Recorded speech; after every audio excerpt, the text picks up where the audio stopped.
Hello everyone, मेरा नाम है आकाश चौबे और आज हम लोग पढ़ने जा रहे हैं प्रोपोर्शन चैप्टर को। ठीक है, तो बेसिकली हम लोग पढ़ रहे थे रेशियो एंड प्रोपोर्शन चैप्टर। ठीक है, जिसमें जो पहला पार्ट था रेशियो, उसको हम लोग अच्छे से कंप्लीट कर चुके हैं। उससे रिलेटेड जो भी थ्योरीज है, उससे रिलेटेड हम लोग बहुत सारा सम्स भी कर चुके हैं। ठीक है, अब नेक्स्ट हम लोग प्रोपोर्शन में एंटर करने जा रहे हैं। चलिए, तो सबसे पहले देखते हैं प्रोपोर्शन का डेफिनेशन। ठीक है, तो हमें अभी हम लोग पढ़ने जा रहे हैं क्या बच्चा, प्रोपोर्शन।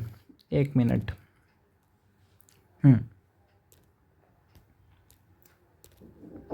ओके, तो चलिए सबसे पहले हम लोग क्या देखते हैं बच्चा, डेफिनेशन ऑफ प्रोपोर्शन। ठीक है, तो देखिए, अगर सपोज करिए आपके पास एक रेशियो है A:B, ये आपके पास एक रेशियो है।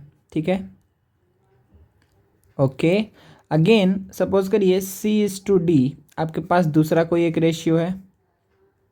ठीक है, ठीक है, ए और बी, A:B एक रेशियो है, C:D एक रेशियो है। अगर ये दोनों रेशियो क्या हुआ, इक्वल हुआ। ठीक है, अगर ये दोनों रेशियो क्या हो गया बच्चा, इक्वल। ठीक है, तो हम क्या बोलेंगे कि ABCD are in proportion. ABC and D are in proportion, are in proportion. ठीक है, ध्यान देते जाइएगा छोटा छोटा बात का एकदम अच्छे से। तो देखिए, सबसे पहला चीज़ कि अच्छे से डेफिनेशन क्या है प्रोपोर्शन का, तो आप क्या बोलेंगे कि इक्वालिटी ऑफ टू रेशियोज। ठीक है, an equality of two ratios, an equality of two ratios is called a proportion. सही है, कोई दिक्कत नहीं है। ठीक है, अगर कोई दो रेशियो इक्वल हो रहा है, ठीक है, या फिर दो रेशियो के इक्वालिटी को ही हम क्या बोलते हैं, प्रोपोर्शन बोलते हैं। ठीक है, तो अगर कोई भी, ये यहाँ से ये बात है और यहाँ से ये बात भी है, तो अगर किसी चार नंबर को प्रोपोर्शन में होना है, ठीक है, तो क्या होना चाहिए, the ratio of first two is equals to the ratio of last two. समझ में आ रहा है, कोई दिक्कत नहीं है।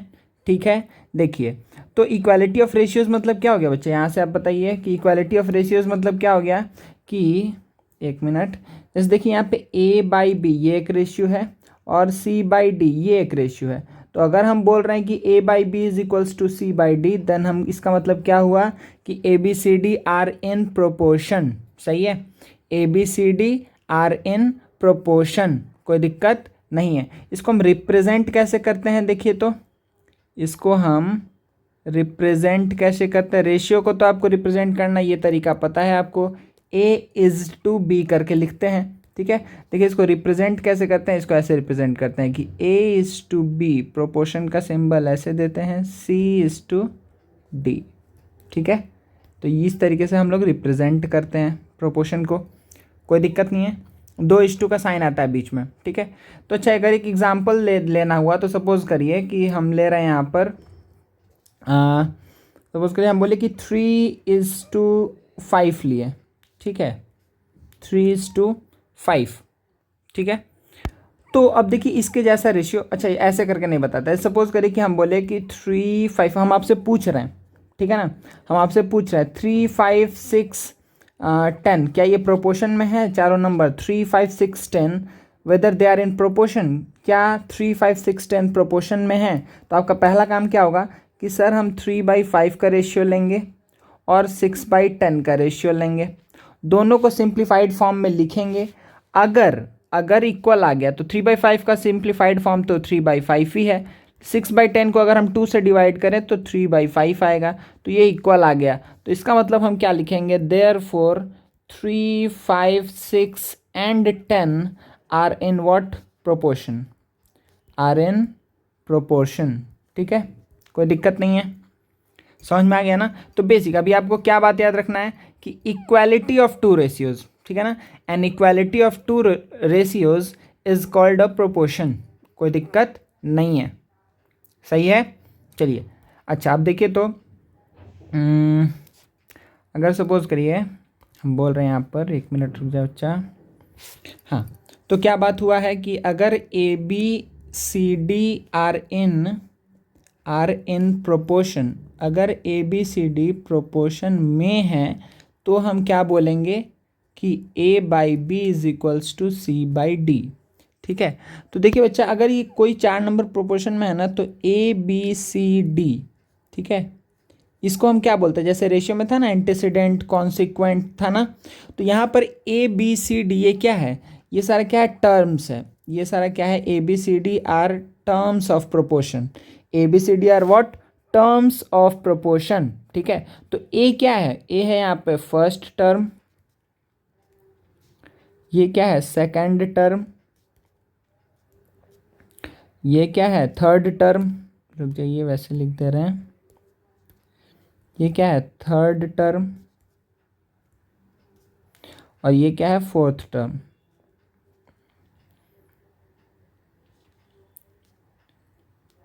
फोर्थ टर्म, ठीक है। अच्छा, एक चीज़ जो यहाँ पे इंपॉर्टेंट है, जो आपको ध्यान देना है, अच्छे से याद रखना है कि जो डी है ना, डी का एक अलग से हम लोग नाम बोलते हैं। डी का अलग से नाम क्या बोलते हैं बच्चा, फोर्थ प्रोपोर्शनल। इसका मतलब है वो हम आपको आगे बताएंगे। ठीक है, फोर्थ प्रोपोर्शनल। ठीक है, तो सिंपली अगर A B C D proportion में है, ठीक है, इसका मतलब ये हुआ कि A by B is equals to C by D होगा। और ए बी सी डी को हम क्या बोलते हैं, A B C D are called terms of proportion. ठीक है ना, और ए बी सी डी क्या है, first second third and fourth terms respectively. A B C D क्या है, first second third and fourth terms respectively. ठीक है, चलिए यहाँ तक आपको समझ में आ गया होगा। ठीक है, अब देखिए यहीं पे बता दे रहे हैं कि यहाँ पर ये जो है बच्चा, यहाँ पर जो ए है, यहाँ पर ए और डी, ए और डी को हम लोग क्या बोलते हैं, नीचे लिखते हैं ना, इसमें ए एंड डी, इसको हम क्या बोलते हैं, एक्सट्रीम टर्म्स। इसको हम क्या बोलते हैं बच्चा, एक्सट्रीम टर्म्स। ठीक है, और यहाँ पे बी एंड सी को क्या बोलते हैं, मीन टर्म्स। ठीक है, ये क्या है, मीन टर्म्स, कोई दिक्कत नहीं है। ठीक है, या मिडिल टर्म्स। ठीक है, इसको और भी नाम देते हैं, इसको extremes. A and D are what, extremes. तो ये याद रखिएगा, ए डी बी सी। आप इसको ऐसे लिख लीजिएगा, A B C D line by line. ठीक है ना, आप ए बी सी डी ऐसे लिख लीजिएगा, ए बी सी डी। तो ये दोनों बीच का क्या हो गया, ये दोनों हो गया मिडिल टर्म्स या फिर मीन्स। ठीक है, या मीन टर्म्स। और जो एंड में है ए और डी, ये दोनों क्या हो गया बच्चा, एक्सट्रीम टर्म्स। ठीक है, जो एंड में है। ठीक है, कोई दिक्कत नहीं है, कोई दिक्कत नहीं है ना यहाँ तक। तो क्या क्या बात याद रखना है आपको, टर्म्स वाइज आपको, कि हर एक टर्म का मीनिंग पता रहे। First second fourth, first second third and fourth terms क्या क्या हो गया, ए बी सी डी। ए और डी क्या है, एक्सट्रीम्स है या फिर एक्सट्रीम टर्म्स है। बी और सी क्या हो गया यहाँ पे, बी और सी हो गया मीन्स या फिर मिडिल टर्म्स या फिर मीन टर्म्स बोल सकते हैं आप इसको। ठीक है, और डी को अलग से हम नाम क्या देते हैं, फोर्थ प्रोपोर्शनल। ये बात याद रखिएगा। ठीक है, डी को हम अलग से नाम देते हैं फोर्थ प्रोपोर्शनल। सही है, चलिए अब देखिए, क्योंकि ये प्रोपोर्शन में है तो अभी हम लोग बात किए हैं कि A by B is equals to C by D है। ठीक है, तो आप हम लोग जानते हैं बाई क्रॉस मल्टीप्लिकेशन हम इसको क्या लिख सकते हैं कि A into D is equals to B into C. क्या अभी हम लोग कुछ ऐसा देखे हैं कि ए और डी कोई एक स्पेसिफिक कैटेगरी में आता है, बी और सी भी एक स्पेसिफिक कैटेगरी में आता है। देखिए अभी ऊपर देखे हैं कि ए और डी क्या है, एक्सट्रीम टर्म्स है, बी और सी क्या है, मीन टर्म्स है। तो क्या हम ये बात बोल सकते हैं, यहाँ पर ध्यान दीजिए, क्या ये बात हम यहाँ पर बोल सकते हैं कि अगर A B C D proportion में है तो हम क्या बात बोल सकते हैं कि product of extremes equals to product of means. ठीक है, जो एक्सट्रीम टर्म्स है उसका जो प्रोडक्ट होगा वो किसके बराबर होगा, प्रोडक्ट ऑफ मीन टर्म्स के बराबर होगा। सही है, ठीक है, तो आपको क्या ध्यान रखना है कि product of extremes is equals to product of means. तो यहाँ पे एक्सट्रीम्स का प्रोडक्ट और मीन्स का प्रोडक्ट क्या होता है, इक्वल होता है। तभी वो प्रोपोर्शन में होगा। अब आपके लिए समझना बहुत आसान हो जाएगा। तो ये सारा चीज़ आपको ध्यान रखना है। First second third and fourth proportional, sorry first second third fourth term. D को क्या बोलते हैं? फोर्थ प्रोपोर्शनल, याद रखिएगा अच्छे से।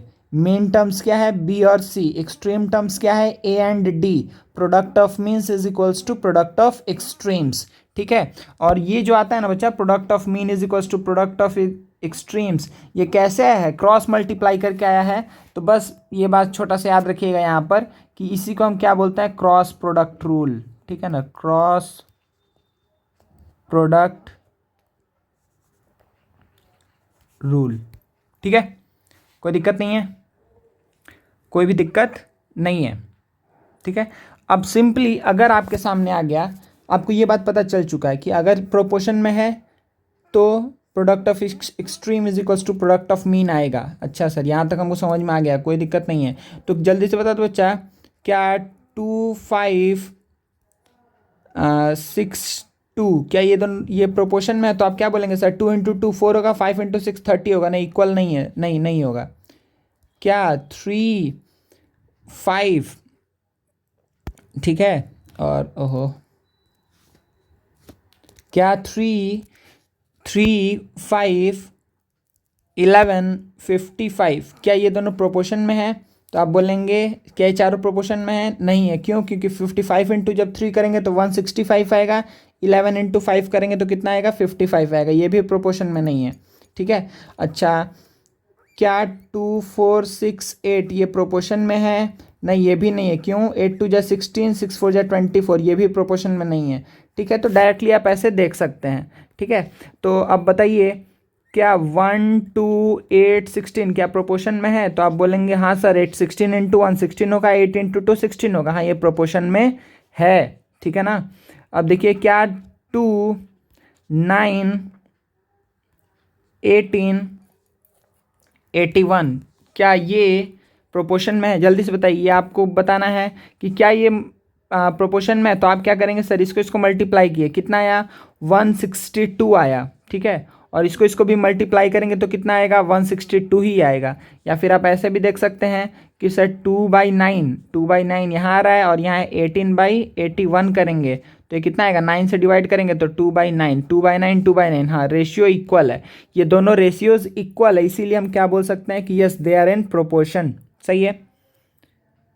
मेरे ख्याल से आपको प्रोपोर्शन का सब चीज़ पता चल चुका है। सिंपल एक लाइन, जो चीज़ हम बोले एक बार जल्दी से रिवाइज करवा देता है, ठीक है ना। अगर A/B is equals to C/D है, अगर दो रेशियो इक्वल है तो उसको हम क्या बोलेंगे कि दे आर इन प्रोपोर्शन। तो अगर 4 नंबर प्रोपोर्शन में है ABCD, इसका मतलब A/B is equals to C/D होगा। जहाँ पे ABCD क्या है? First second third and fourth terms, ठीक है। D को हम लोग स्पेशली नाम देते हैं फोर्थ प्रोपोर्शनल, सही है। इसके बाद से जब क्रॉस मल्टीप्लाई करते हैं क्रॉस प्रोडक्ट रूल के अकॉर्डिंग तो क्या होता है? AD is equals to BC।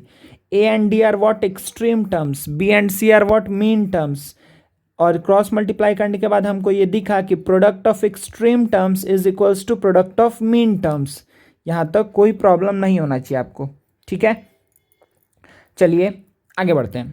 अब देखिए, यहाँ पे एक छोटा सा चीज़ और बता दे रहे हैं आपको कि आपको क्या ध्यान में रखना है कि अगर यहाँ पे जैसे हम ले रहे हैं रेशियो कि A/B is equals to C/D, या फिर इसको हम अगर ऐसे लिख रहे हैं A/B प्रोपोर्शन C/D, अगर हम ऐसे लिख रहे हैं तो देखिए जैसे रेशियो में रूल था ना, रूल क्या था?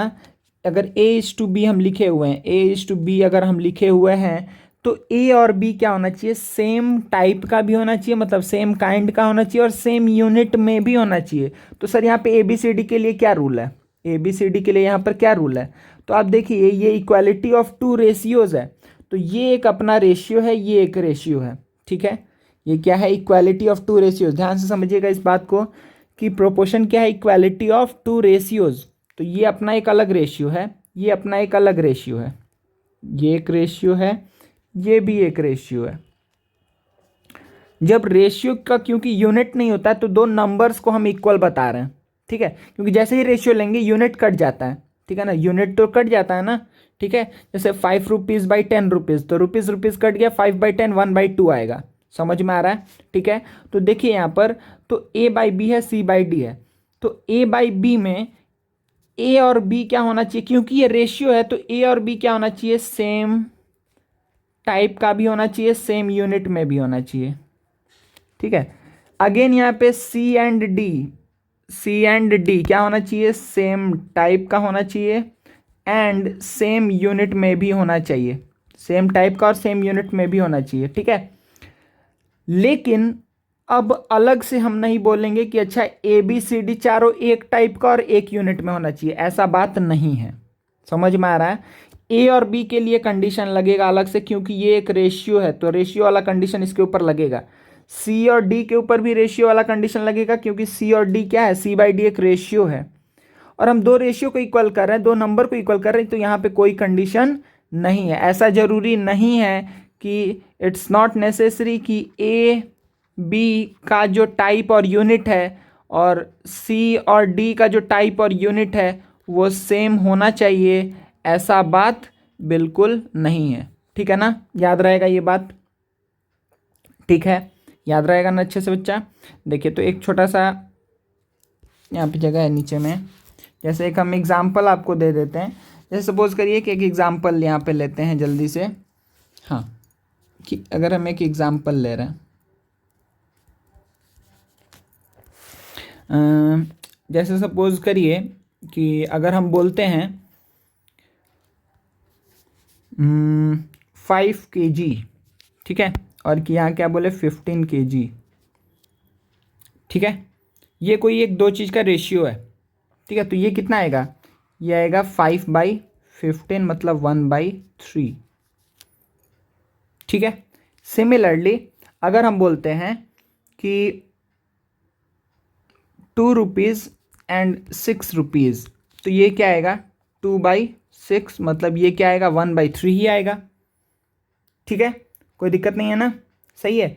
तो क्या यहाँ पर आप बोल सकते हैं कि ये प्रोपोर्शन में है, 5/15 to 6, तो आप एग्जैक्टली हाँ बोलेंगे, क्यों नहीं, क्योंकि इसका जो रेशियोज है, इसका ratio of two, equality of two ratios, तो इसका रेशियो क्या आया 1/3, इसका रेशियो क्या आया 1/3, तो अगर ये दोनों रेशियो इक्वल है तो हम बोलेंगे कि yes 5/15 to 6 are in proportion. Simple सा बात है, ठीक है ना।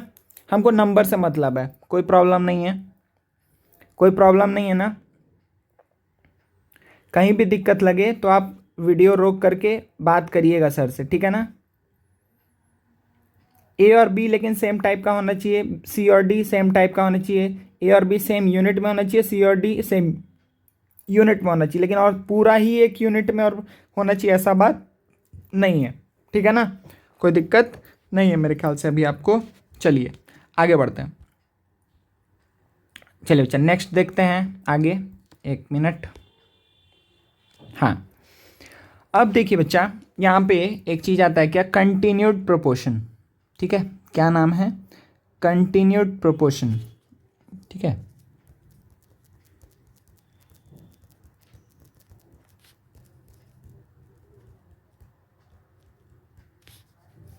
प्रोपोर्शन, ओहो, प्रो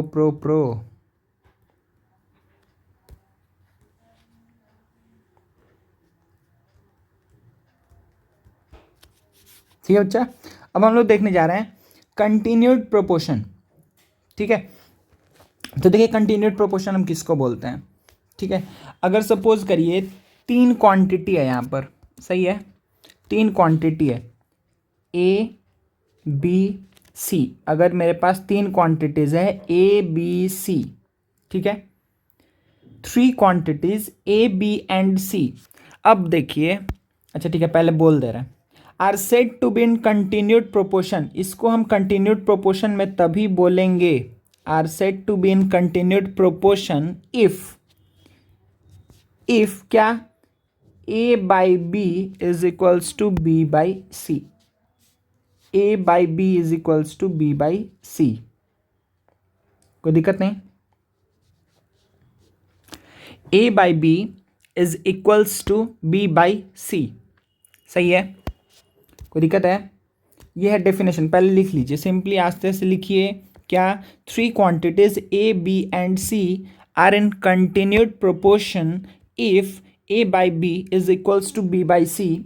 और इसको अगर हम वैसे लिखना चाहें तो कैसे लिखेंगे कि A is to B in proportion with B is to C. सही है। तो इसको हम क्या बोलेंगे? इसको हम क्या बोलेंगे कि ये कंटिन्यूड प्रोपोर्शन में है। अच्छा, ओके। अब आगे क्या बात होगा? जैसे प्रोपोर्शन पढ़े हैं वैसे ही पढ़ते जाएंगे इसको, ठीक है। अच्छा सर, तो यहाँ पे ए बी सी को क्या बोलते हैं? ए बी सी को क्या बोलते हैं? देखिए उसमें क्या था, फोर्थ प्रोपोर्शनल, एक ही नाम बोले थे, ठीक है ना। यहाँ पे देखिए इसमें टर्म करके नहीं बोलते, इसमें हम क्या बोलते हैं? इसको हम बोलते हैं फर्स्ट प्रोपोर्शनल। फर्स्ट प्रोपोर्शनल, इसको हम बोलते हैं third proportional.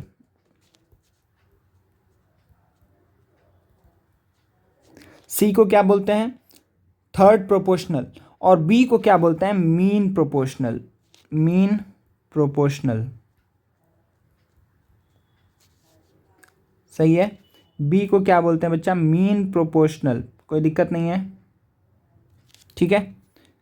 First proportional, mean proportional and third proportional. बताइए, कोई भी दिक्कत नहीं है, ठीक है ना। चलिए अब एक एक करके आगे बढ़ते हैं। अच्छा, और क्या चीज़ देखे थे उसमें हम लोग? और एक चीज़ देखे थे सर कि अगर यहाँ पे जैसे है A by B is equals to B by C, तो बाई क्रॉस प्रोडक्ट रूल यहाँ से क्या आएगा? B square is equals to A C. B square is equals to क्या आएगा? ए सी आएगा। तो इस चीज़ को भी ध्यान रखिएगा कि अगर कोई भी तीन नंबर किस में है?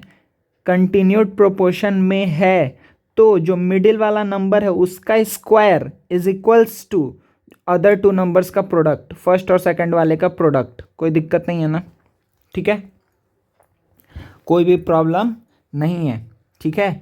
तो प्रोपोर्शन क्या है, कंटिन्यूड प्रोपोर्शन क्या है, दोनों में आपको डिफरेंस समझ में आया। डिफरेंस बच्चा यहीं पे आ जाता है कि देखिए डिफरेंस यहीं पे आ जाएगा। जैसे इसमें क्या है, तीन ही नंबर है और एक नंबर यहाँ आएगा और यहाँ आएगा, ठीक है। एक ही नंबर यहाँ और यहाँ आएगा, ठीक है ना। बी देखिए यहाँ पर है और यहाँ पर है। एक और मेजर डिफरेंस है, वो बोल रहे हैं हम आपको।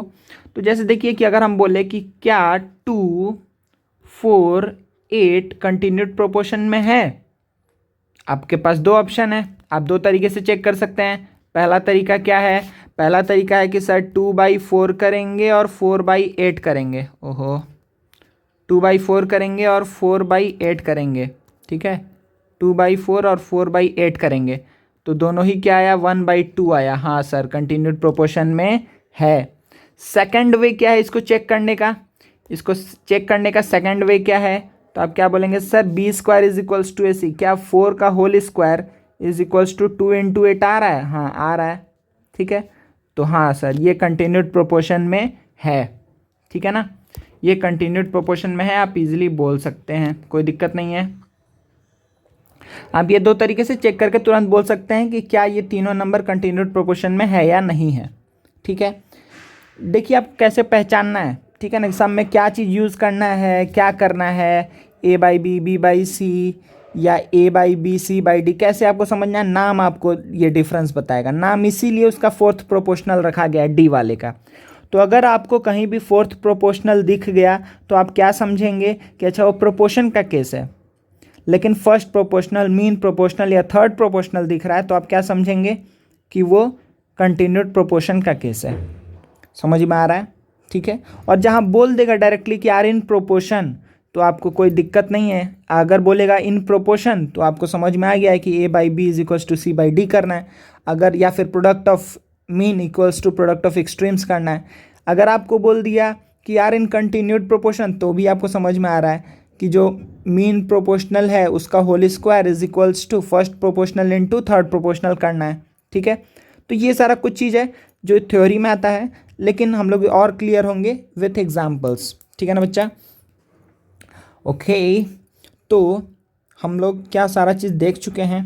हाँ एकदम देख चुके हैं। अच्छा, एक और डिफरेंस था जो हमको बताना था आपको। डिफरेंस क्या था?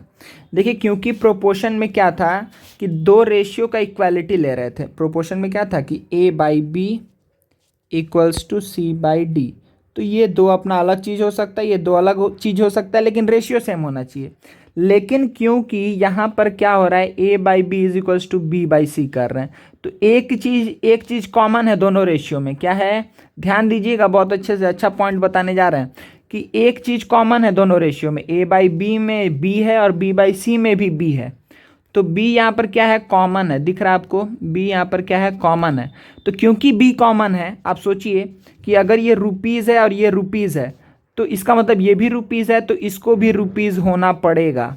ठीक है, तो कंटिन्यूड प्रोपोर्शन में याद रखिएगा कि जो तीनों नंबर होना चाहिए वो क्या होना चाहिए, सेम काइंड और सेम यूनिट।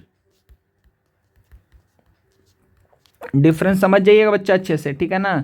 ये चीज़ पे हम स्ट्रेस दे रहे हैं कि आपको अच्छे से समझ में आ जाए। Same kind and same unit किसमें रेशियो में भी, कंटिन्यूड प्रोपोर्शन में भी। ठीक है, प्रोपोर्शन में क्या केस था कि पहला दो नंबर कैसा भी हो, मतलब पहला दो नंबर रेशियो का प्रॉपर्टी को फॉलो करना चाहिए, लास्ट दो नंबर रेशियो का प्रॉपर्टी को फॉलो करना चाहिए, लेकिन चारों नंबर को जरूरी नहीं है कि वो सेम टाइप का ही हो और सेम यूनिट में ही। हम क्या बोल रहे हैं, जरूरी नहीं है, अगर होगा चारों एक टाइप का तब तो कोई दिक्कत ही नहीं है।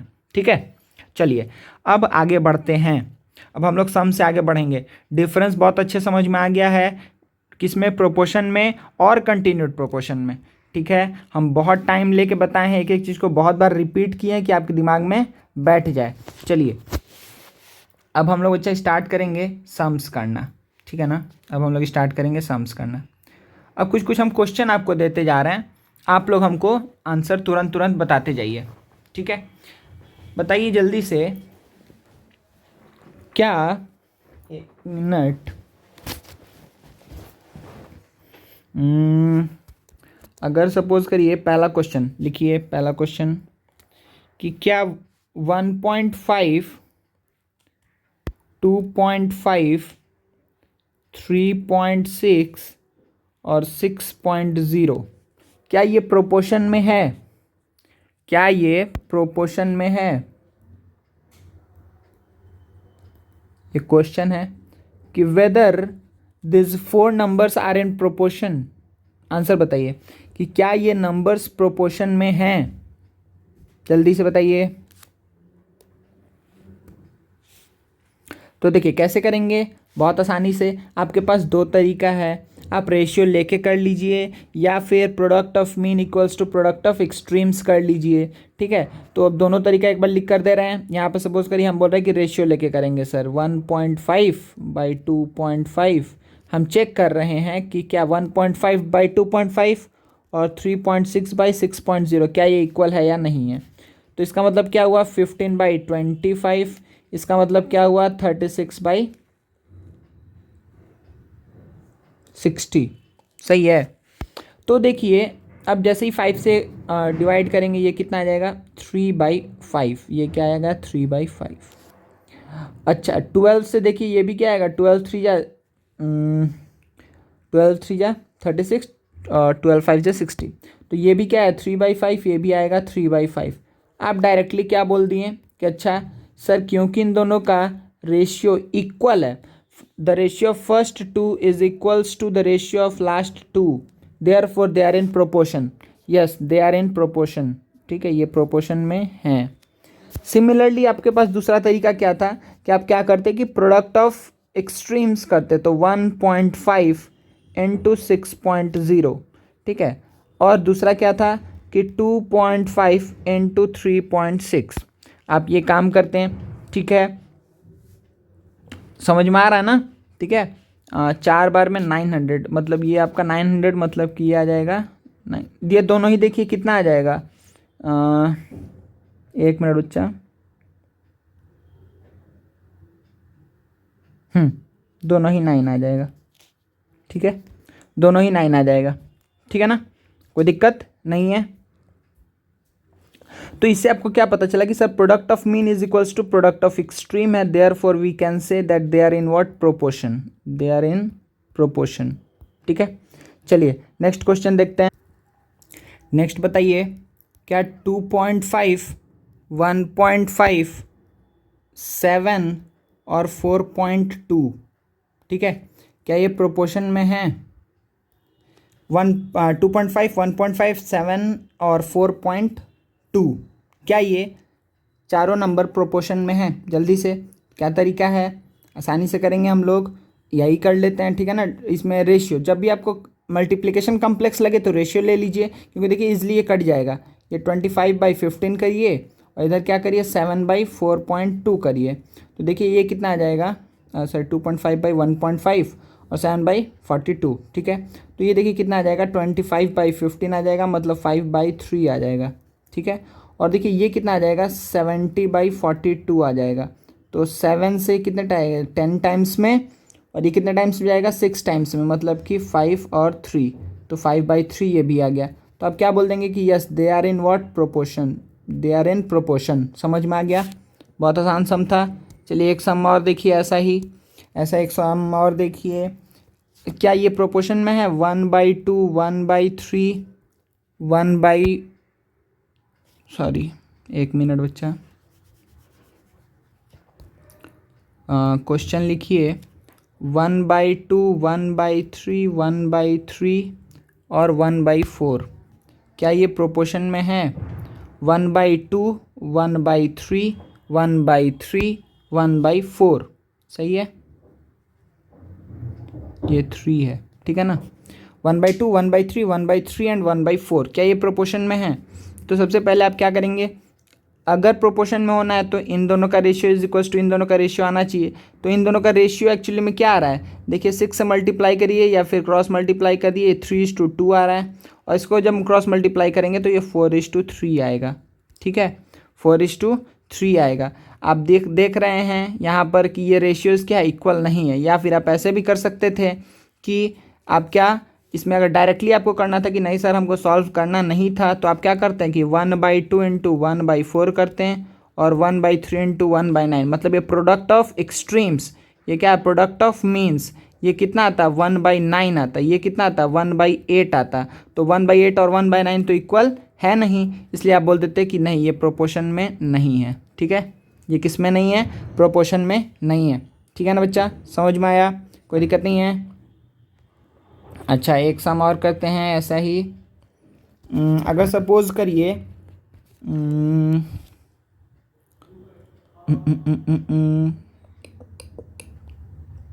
एक सम देते हैं। अच्छा देखिए, अगर लिखा हुआ है कि 1/13, ठीक है, इज टू एक्स, फिर प्रोपोर्शन का साइन है 1/2 इज टू 1/5, बोला फाइंड एक्स, ठीक है, आपको एक्स का वैल्यू को फाइंड आउट करना है। देखिए बहुत आसानी से, क्योंकि प्रोपोर्शन का साइन दे दिया है, इसका मतलब क्या हो गया कि चारों नंबर प्रोपोर्शन में है पहले से ही, ठीक है। तो आप इसको बाई में करके लिखिए, डायरेक्टली आप काम करिए कि product of extremes is equals to product of means, आप ये काम कर सकते हैं, ठीक है। 1/65 इज इक्वल्स टू x/2, तो x इज इक्वल्स टू क्या आ जाएगा 2/65, आप ये काम करिए, ठीक है। या फिर आप रेशियो लेते तो कैसे लेते कि 1/13/x इज इक्वल्स टू 1/2/1/5, तो अगेन आपके पास क्या आता 1/13x इज इक्वल्स टू क्या आ जाता कि 5/2 आता, ठीक है। फिर जब आप क्रॉस मल्टीप्लाई करते तो 2/65 इज इक्वल्स टू x आता, ठीक है ना, कोई दिक्कत नहीं है ना बच्चा। तो आपको x का वैल्यू यहाँ पे पता चल गया कि क्या हो जाएगा 2/65, ठीक है ना, कोई दिक्कत नहीं है। तो जब भी इस तरीके से सम दे और आपको एक अननोन हमेशा दे देगा, अननोन एक चीज़ दे देगा, फिर बोलेगा कि उस अननोन का वैल्यू बताइए, ठीक है। तो प्रोपोर्शन में है तो आपको कोई तकलीफ है ही नहीं, प्रोपोर्शन में है तो a/b is equals to b/c करके हम निकाल लेंगे, या फिर हम क्या कर लेंगे AD is equals to BC, AD is equals to BC कर लेंगे, या इसका पहले वाला जो स्टेप है a/b is equals to c/d, ये करके निकाल लेंगे, ठीक है ना। चलिए नेक्स्ट क्वेश्चन देखते हैं बच्चा, ये आप लोग खुद से करिएगा, ठीक है।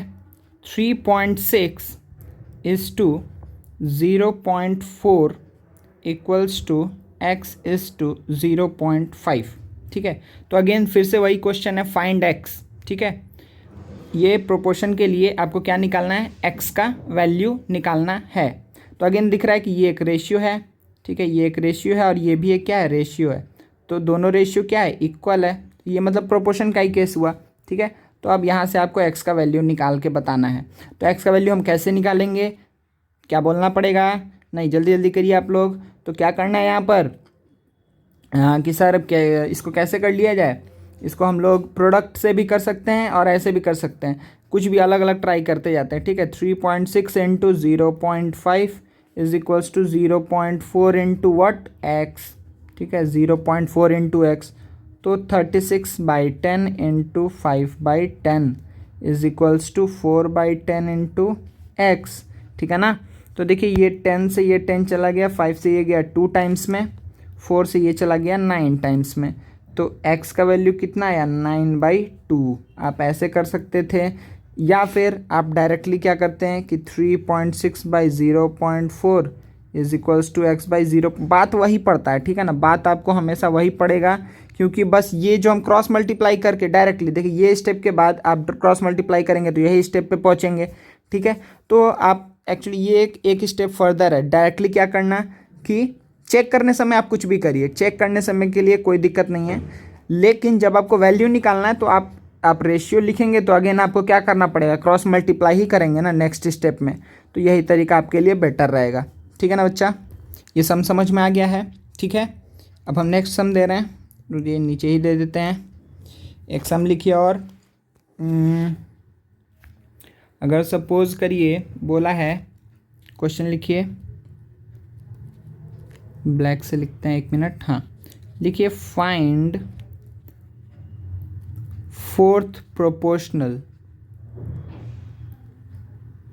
फाइंड क्या बोला है, फोर्थ प्रोपोर्शनल टू 1/3, 1/4, 1/5, ठीक है। बोला इसके लिए फोर्थ प्रोपोर्शनल निकालिए। देखिए बहुत आसानी से आप क्या बोलेंगे कि सर फोर्थ प्रोपोर्शनल मतलब किसका केस है, ये केस है प्रोपोर्शन का, ठीक है ना, ये केस किसका है, प्रोपोर्शन का है। तो अगर प्रोपोर्शन का केस है तो इसका मतलब क्या हुआ कि हम पहले क्या लिखेंगे, पहले से लिखेंगे कि let the fourth proportional be x. इसका मतलब क्या हुआ कि let the fourth proportional be x, जैसे ही लिखे तो इसका मतलब क्या हुआ, ये कुछ ऐसा बात है कि 1/3 is to 1/4, proportion 1/5 is to x. सही है, फोर्थ प्रोपोर्शनल का मतलब ही ये हो गया, सही है। अब प्रोडक्ट कर देते हैं, तो 1/3 into x is equals to 1/4 into 1/5, सही है। Product of extreme is equals to product of mean, ठीक है। तो x इज इक्वल्स टू क्या आ जाएगा, 3/20। x का वैल्यू कितना हो जाएगा बच्चा, 3/20, सही है ना, कोई दिक्कत हुआ, ठीक है बच्चा, ठीक है ना। तो इस तरीके से करेंगे। नेक्स्ट देखिए, नेक्स्ट सम देखते हैं एक ठो और। अब चेक करके बताइए कि जो नंबर्स हम लिखेंगे क्या ये कंटिन्यूड प्रोपोर्शन में है या नहीं है, ठीक है, ये कंटिन्यूड प्रोपोर्शन में है या नहीं है आपको बताना है, ठीक है। अगर सपोज करें हम लिखें 7, 49 और क्या 343, 7, 49 और 343, क्या ये तीनों कंटिन्यूड प्रोपोर्शन में है, क्वेश्चन मार्क, ठीक है। क्या ये कंटिन्यूड प्रोपोर्शन में है, आपको ये बताना है, ठीक है। चलिए जल्दी से बताइए, जल्दी से बताइए करके इसको।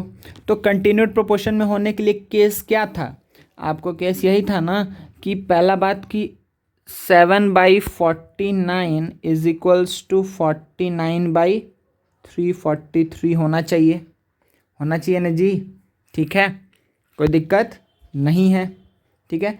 आपको ऐसे भी दिख रहा है कि सर जब इसको हम कैलकुलेट करेंगे तो ये आएगा 1/7 और इसको भी जब कटाएंगे तो आएगा 1/7। तो रेशियोज इक्वल आ रहा है, A/B is equals to B/C आ रहा है। इसका मतलब क्या हुआ कि ये कंटिन्यूड प्रोपोर्शन में है। और आपको ऐसे ये दिख भी रहा था, क्या चीज़ दिख रहा था आपको पहले से ही कि सर ये क्या है, 7 है, ये 7 स्क्वायर है, ये 7 का क्यूब है, ठीक है। तो हमको क्या पता है कि अगर ABC किस में है, कंटिन्यूड प्रोपोर्शन में है, तो B² is equals to AC होना चाहिए, होना चाहिए ना। तो देखिए ये क्या आएगा, 7⁴ इज इक्वल्स टू 7⁴ 1 + 3 मतलब 7⁴। हाँ सर बात सही है कि अगर क्या हो गया कि product of sorry, product of, सही है, product of first and third term is equals to the square of middle term, then they are in continued proportion. हाँ, ये कंटिन्यूड प्रोपोर्शन में है, कोई भी प्रॉब्लम नहीं है, सही है, ये भी क्वेश्चन में कोई दिक्कत नहीं हुआ। ठीक है, अब देखिए, अगर सपोज करिए हम बोल रहे हैं यहाँ पर कि फाइंड द, जैसे वहाँ पर इसके पहले जो क्वेश्चन किए थे उसमें हम क्या बोले थे, फाइंड द फोर्थ प्रोपोर्शनल। लेकिन अगर क्वेश्चन में दिया हुआ है कि find the third proportional, third proportional का मतलब क्या हो गया, समझ में आ गया ना। Find the third proportional to, देखिए अगर सपोज करिए दे दिए कि 5 होल 1/4, 7, बोला कि इन दोनों का थर्ड प्रोपोर्शनल निकालिए, तो पहला आप क्या बोलेंगे कि let the third proportional to this be x. इसका थर्ड प्रोपोर्शनल आप एक्स ले लिए, इसका मतलब क्या हुआ, तीन नंबर्स क्या क्या है कि 5 होल 1/4, 7 और एक्स, थर्ड प्रोपोर्शनल मतलब यही हुआ ना जी। ठीक है, थर्ड प्रोपोर्शनल मतलब ए बी सी में सी क्या होता था, थर्ड प्रोपोर्शनल। ठीक है, तो आपको ये करना है। तो इसका मतलब क्या हुआ, इसका मतलब आप क्या समझ रहे हैं, ये एक्चुअली में कितना हुआ, 21/4। ठीक है, ये 21/4, तो A by B is equals to B by C. ये करेंगे तो हमको क्या मिलेगा, ये जब हम करेंगे तो हमको क्या मिलेगा बच्चा, ये करने से मिलेगा A by B is equals to B by C, यहाँ से हमको एक्स का वैल्यू मिल जाएगा। ठीक है, देखिए कैसे करेंगे इसको सॉल्व कैसे करेंगे आगे, या फिर आप डायरेक्टली क्या करते हैं, यहाँ से आप डायरेक्टली एक काम कर सकते थे कि 7 का whole square is equals to 21/4 into x. ठीक है, B square is equals to A C, ये आधा रहा ना, B square is equals to A C, तो एक 7 से ये चला जाएगा 3 टाइम्स में, और x का वैल्यू क्या हो जाएगा, 28/3। x का वैल्यू क्या हो जाएगा, 28/3। कोई दिक्कत है तो बोलिए, दिक्कत नहीं है ना, ठीक है ना बच्चा। चलिए, वेरी गुड। तो यहाँ पर भी x निकल गया, तो थर्ड प्रोपोर्शनल बोल रहा है, तो आपको सब दिमाग में काम कर रहा है कि अच्छा किस चीज़ को लेना है, आपको समझ में आ रहा है। ठीक है, अगर सपोज करिए एक क्वेश्चन और देख लेते हैं यहीं पे। अगर आपको सपोज करिए बोला, जैसे अगर बोल रहा है कि find the mean proportional between, क्या, find the mean proportional between क्या बच्चा, अगर दो नंबर दे दिया आपको। ठीक है, जैसे सपोज करिए बोला 4 and 64, आसान सा नंबर ले लिए। ठीक है, तो find the mean proportional between 4 and 64, तो आप क्या बोलेंगे कि let the mean proportional between 4 and 64 be x. X को आप क्या मान लिए, मीन प्रोपोर्शनल। मीन प्रोपोर्शनल मतलब ए बी सी में बी क्या होता था, मीन प्रोपोर्शनल होता था। तो इसका मतलब क्या हो गया कि आप क्या बोलेंगे कि अच्छा सर, इसका मतलब हो गया कि 4/x is equals to x by 64। इसका मतलब हो गया x square is equals to 4 into 64। तो x square is equals to, अगर अच्छा इसको डायरेक्टली ही तो हमको मिल जाएगा, इसको डायरेक्टली हम क्या कर लेंगे कि x इज इक्वल्स टू, जब स्क्वायर रूट करेंगे तो 4 से 2 बाहर निकलेगा, इससे 8 बाहर निकलेगा, मतलब 16। ठीक है, तो इसका मतलब अगर ये 16 में होगा तभी किस में होगा, क्योंकि मीन प्रोपोर्शनल बोल दिया है, मीन प्रोपोर्शनल सिर्फ किस में होता है, कंटिन्यूड प्रोपोर्शन में होता है। तो अगर ये क्या रहे, ये क्या रहे, अगर ये रहे 4, 16 एंड 64, तब ये कंटिन्यूड प्रोपोर्शन में होगा, क्योंकि 4/16 भी क्या आएगा, 1/4, और 16/64 भी क्या आएगा, 1/4, इसीलिए दोनों इक्वल होगा। इसीलिए हम क्या बोल सकते हैं कि 16 is the mean proportional between 4 and 64। सही है, कोई दिक्कत नहीं है ना, ठीक है।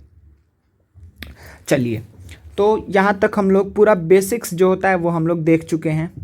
ठीक है, आई होप कि आप लोग को बहुत अच्छे समझ में आ गया है जो भी बात अभी तक हम लोग कर रहे हैं। ठीक है, चलिए अच्छा, तो कुछ और सम्स देखते हैं, एक मिनट, एक और क्वेश्चन देखते हैं। देखिए क्या बोल रहा है कि द एजेस, ठीक है, the ages of A and B, ठीक है, ए और बी का जो एज है, ठीक है, are in the ratio, are in the ratio, ठीक है, are in the ratio 4:5।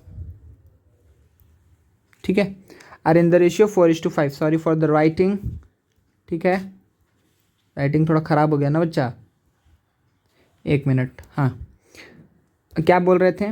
The ages of A and B are in the ratio 4:5 if, ठीक है, A is 4 years 8 months old, ठीक है, then find the age of B. सही है, एक बार हम रिपीट कर दे रहे हैं। क्या क्या चीज़ याद रखना है, मतलब ध्यान देना है कि ए और बी का एज का रेशियो कितना है? 4:5 है, 4:5, ठीक है। If A is 4 year 8 month old, अगर ए का एग्जैक्ट एज अगर हमको दे दिया है तो बी का एज आपको एग्जैक्ट बताना है। हमको दोनों का एज का रेशियो पता है, सही है, हमको दोनों का एज का रेशियो पता है। तो क्या हम इसको ऐसे नहीं कर सकते हैं कि सर अगर ए और बी का एज का रेशियो अगर हमको पता है, ए और बी का एज का रेशियो कितना है? ए और बी का एज का रेशियो है 4:5। ए का एज कितना दिया है? ए का एज दिया 4 year 8 month, मतलब कि 4 + 8/12, मतलब कि 4 + 2/3, ठीक है। तो ये कितना हो जाएगा? 14/3 years, ठीक है। ए का एज आपको दे दिया है तो हम क्या मान लेते हैं कि let the age of B be x years, ठीक है। बी का एज को हम क्या मान लिए? x year. तो अभी भी तो रेशियो वही होना चाहिए ना जी, रेशियो तो वही होना चाहिए। तो हम क्या लिख सकते हैं कि 4/5 इज इक्वल्स टू ए का एज कितना है? 14/3, सॉरी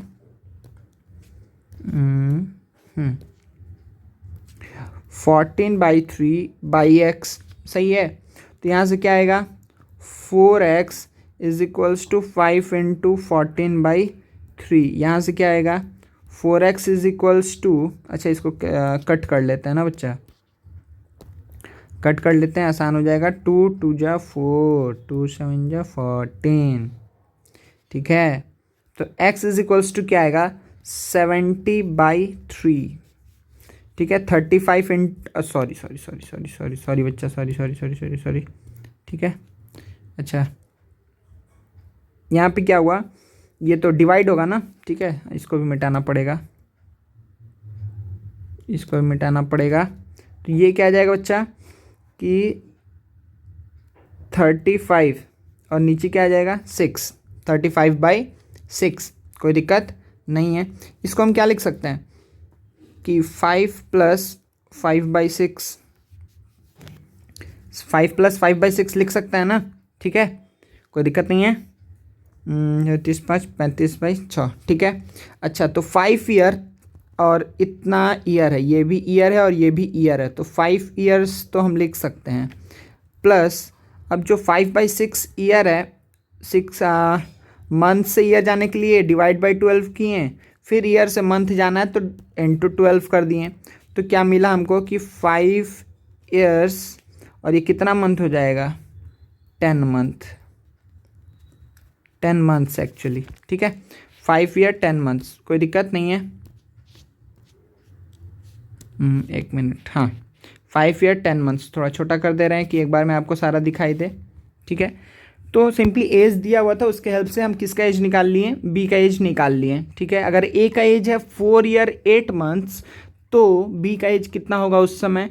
5 year 10 months, क्योंकि हमको रेशियो पता है तो रेशियो के हेल्प से इक्वेट करके हम निकाल लिए, ठीक है, कोई दिक्कत नहीं है।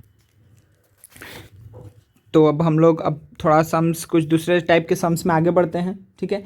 यहाँ तक जितना हम बताएं इससे आपको बुक का सारा सम्स खुद से सॉल्व हो जाएगा, ठीक है बच्चा। चलिए आगे बढ़ते हैं। देखिए क्या बोल रहा है, what number must be added to each of the numbers these so that they are in proportion. इन सब में क्या नंबर ऐड किया जाए कि ये सारे प्रोपोर्शन में हों।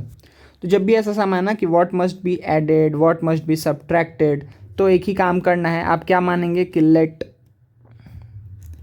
x must be added to each of the numbers these so that they are in proportion, let x must be added। ठीक है, x को ऐड करने पे ये प्रोपोर्शन में हो जाएगा। तो ये सारे नंबर सब कैसा दिखेंगे, कुछ ऐसा दिखेंगे, 5 + x, 11 + x, 19 + x, 37 + x।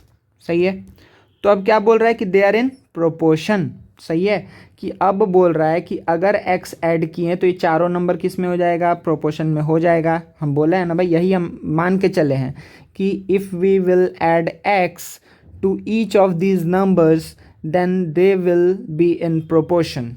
ठीक है, चलिए, तो अब अगर प्रोपोर्शन में है तो क्या होना चाहिए कि 5 + x into 37 + x is equals to 11 + x into 19 + x। कोई दिक्कत नहीं है, कोई दिक्कत नहीं है ना बच्चा। ठीक है, अच्छा, तो अब बताइए, यहाँ पे तो अब कैलकुलेशन करते जाना है कंटिन्यूसली। तो सबसे पहला क्या है कि 5 × 37 कितना आएगा, 5 × 37 किए 185 plus 5x + 37x, 5x + 37x कितना हो जाएगा, 42x plus x² is equals to, ठीक है, इक्वल्स टू, अब हमको क्या करना है, 11 × 19। ठीक है, 11 × 19 करेंगे तो आएगा 209 plus 11x plus 19x, 11x और 19x को ऐड करेंगे तो क्या हो जाएगा, 30x। देखिए ये समझ में आ रहा है ना कैसे कर रहे हैं, ये तो आप लोगों 11 × 19 के फिर 11 × x करेंगे, फिर x × 19 फिर x × x। ठीक है, तो आई थिंक आपको समझ में आ रहा है।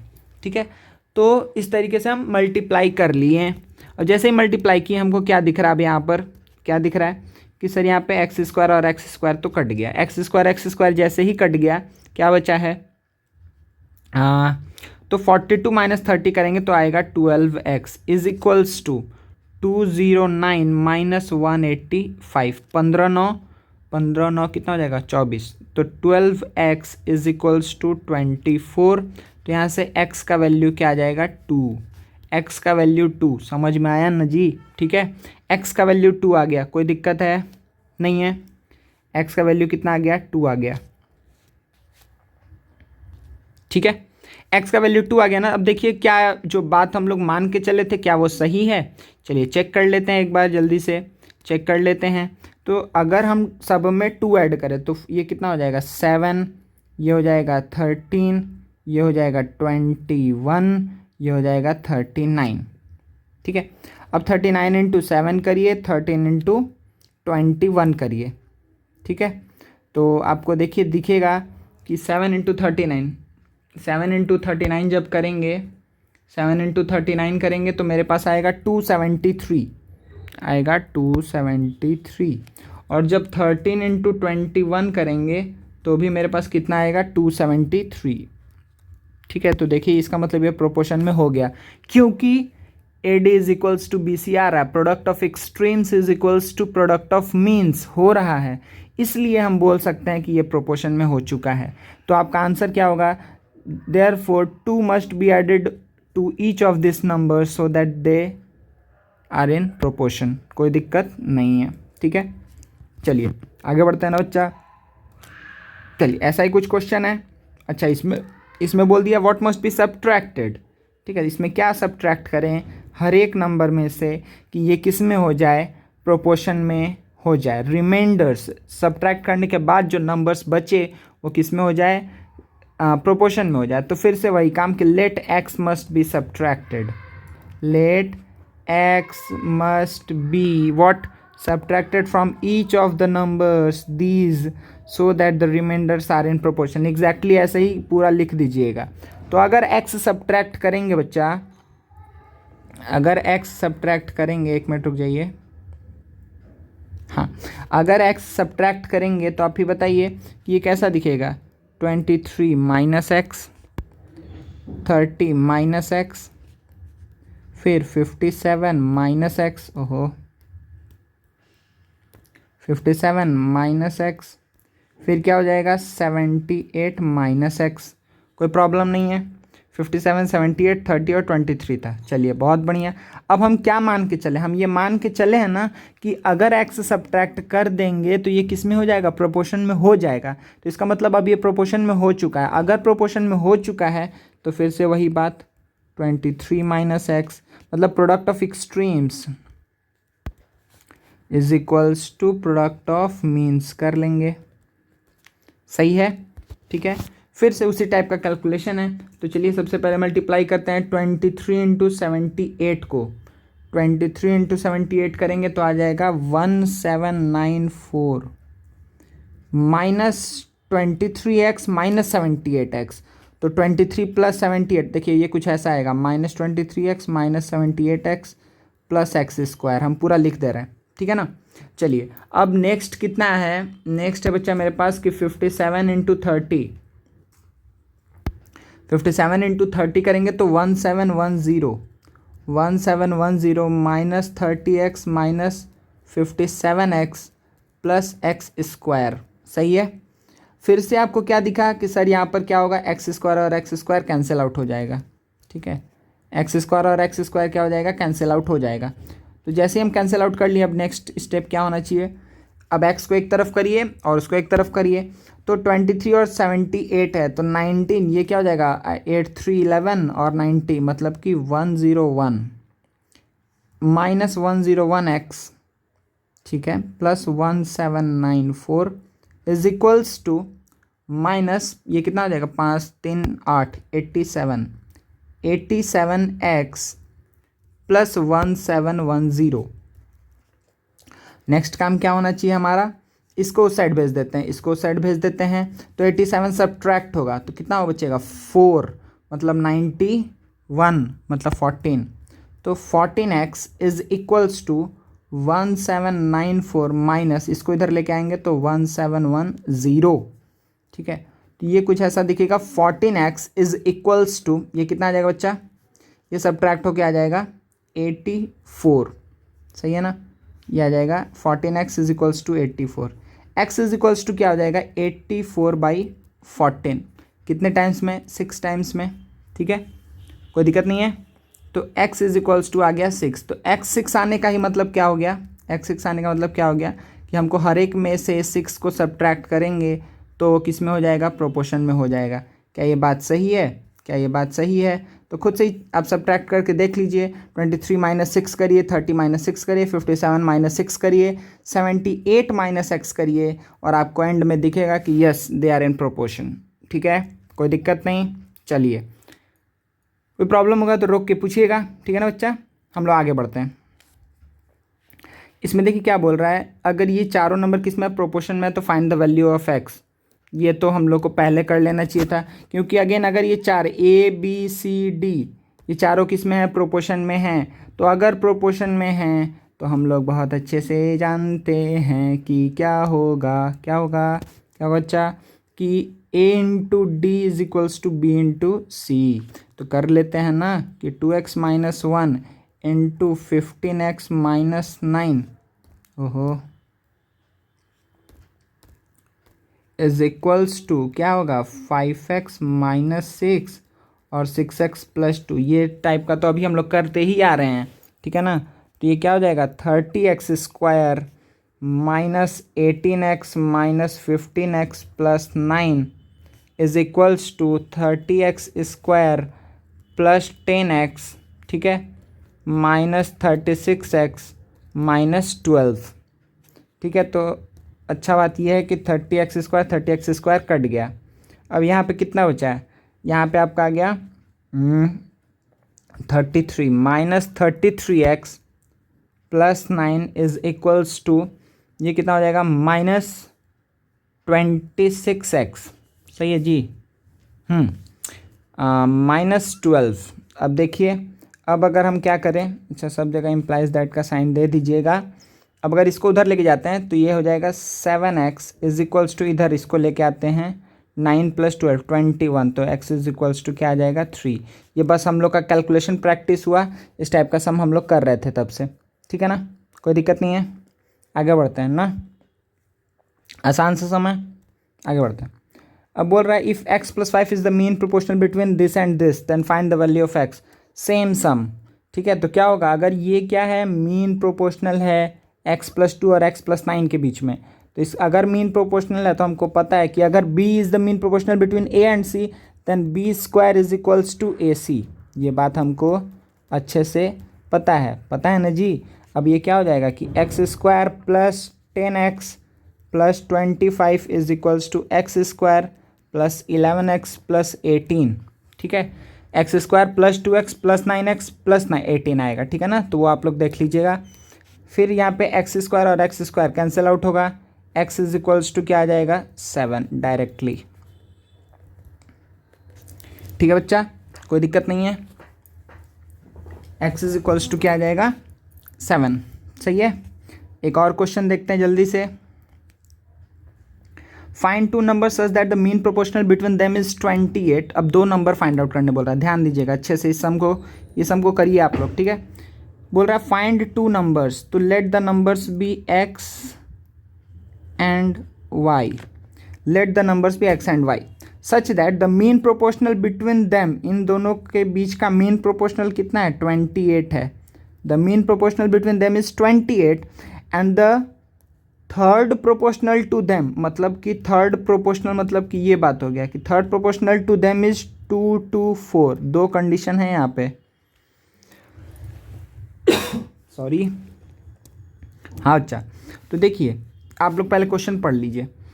Find two number such that the mean proportional between them is 28। वो दोनों नंबर के बीच का मीन प्रोपोर्शनल है 28 और उस दोनों नंबर का थर्ड प्रोपोर्शनल क्या है 2 to 4।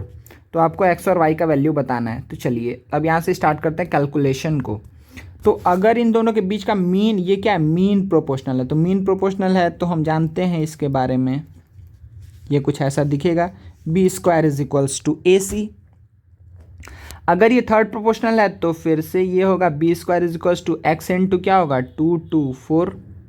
ठीक है, अच्छा अब किसी एक को रिप्लेस करना होगा, जैसे सपोज करिए कि हम यहाँ से x इज इक्वल्स टू क्या लिख सकते हैं 28 का होल स्क्वायर बाई y लिख सकते हैं ना। यहाँ पे x इज इक्वल्स टू क्या होगा 28 का होल स्क्वायर बाई y।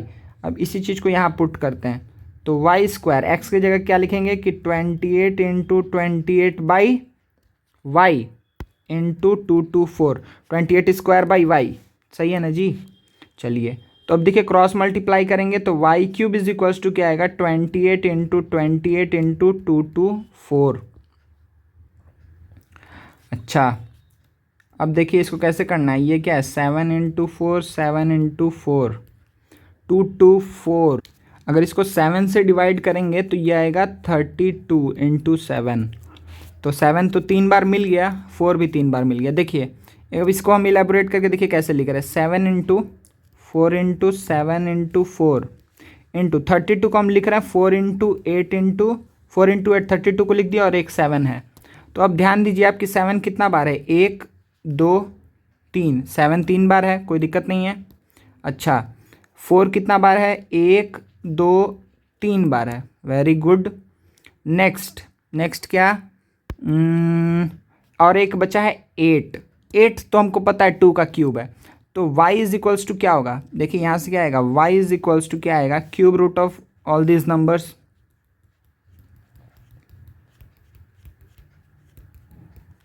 सही है, ये आएगा। तो अब जब क्यूब रूट करेंगे तो देखिए 3 7 से एक 7 बाहर आएगा, 3 4 से एक 4 बाहर आएगा और 8 से 2 बाहर आएगा। ठीक है, तो y इज इक्वल्स टू क्या होगा 56। y इज इक्वल्स टू क्या आएगा 56। सही है, y अगर 56 आ रहा है बच्चा तो इसका मतलब x का वैल्यू क्या आएगा, x का वैल्यू है 28 इंटू 28 बाई y मतलब 56। तो फिर से 7 4 जा 28, 7 8 जा 56, फिर 4 से 2 टाइम्स में 2 से 28 से तो डायरेक्टली जाता है, x इज इक्वल्स टू क्या आ जाएगा 14। ठीक है, तो ऐसा दो नंबर जो दो कंडीशन को फुलफिल कर रहा है। ठीक है, ऐसा दो नंबर सच दैट कि उन दोनों के बीच का मीन प्रोपोर्शनल कितना है बच्चा 28 है, लेकिन उन दोनों का थर्ड प्रोपोर्शनल कितना है 2 to 4 है। तो वो दो नंबर्स क्या क्या होंगे 14 एंड 56। क्या क्या होंगे 14 एंड 56। आई थिंक आप लोग को पूरा क्लियर हो चुका है। तो रेशियो एंड प्रोपोर्शन बच्चे यहाँ पर हम लोग कंप्लीट कर रहे हैं, ठीक है। जो क्वेश्चन है आप लोग प्रैक्टिस करिए, जो डाउट होगा भेजिएगा, ठीक है। चलिए यहाँ पे चैप्टर हुआ कंप्लीट, ठीक है। Thank you.